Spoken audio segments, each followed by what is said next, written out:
हजरत मालिक बिन दिनार फरमाते हैं मैं तौबा करने से पहले बहुत बड़ा शराबी था। मेरी 2 साल की बेटी थी, मैं शराब पीने लगता था तो मेरी शराब गिरा देती थी।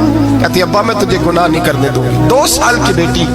फरमाते मेरी बदनसीबी देखो, मेरी बेटी फौत हो गई। एक रात में ख्वाब देखता हूँ कि दोज़ख जन्नत के फैसले हो रहे हैं, कयामत कायम हो गई है।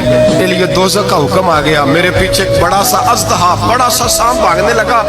फरमाते मैं दौड़ता जा रहा हूँ, एक बुजुर्ग नजर आए। मैंने कहा मुझे बचाना। कहने लगे बेटा मैं कमजोर हूँ, मैं नहीं बचा सकता। कहते हैं मुझे मेरा इशारा किया, कहने लगे पहाड़ की तरफ जा, शायद तू बच जाए।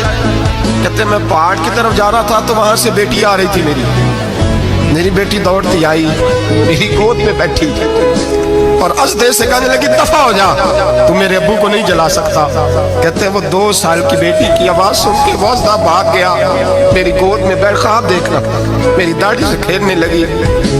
कहने लगी अब्बा मैं तुझे मना करती हूँ ना, शराब ना पिया कर शराब। तो मैंने कहा बेटे ये क्या है सारा कुछ? कभी अब्बा जी ये तेरे बुरे अमल है जो अज़दा बन। तो बुजुर्ग कौन थे? कहने लगे बेटे अब्बा जी वो आपका नेक अमल है, पर वो कमजोर बड़ा था, आपको बचा नहीं सका।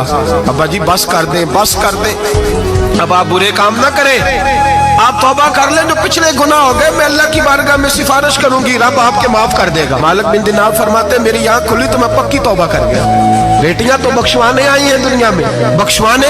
और यहाँ लोग फख्र करते हैं, फख्र से बताते हैं, कहते मेरे बेटे के 15 रिश्ते हैं, शायद मुझे कुरानदाजी करनी पड़े। शर्म कर, हया कर। लोगियों की बेटियों के बारे में इस तरह के अंदाज इख्तियार करता है, तू गुनाह करता है, फिर उस पर तू फूलता नहीं समाता, और तू फिर तुझे हया नहीं आती। लोग टीस करते हैं, मैंने देखा है, उनके भाई को तकलीफ देते हैं, उनके बाप को तकलीफ देते हैं, अजियत पहुंचाते हैं। डरना चाहिए, गुनाह करते हो फिर फख्र भी करते हो, शर्म आनी चाहिए।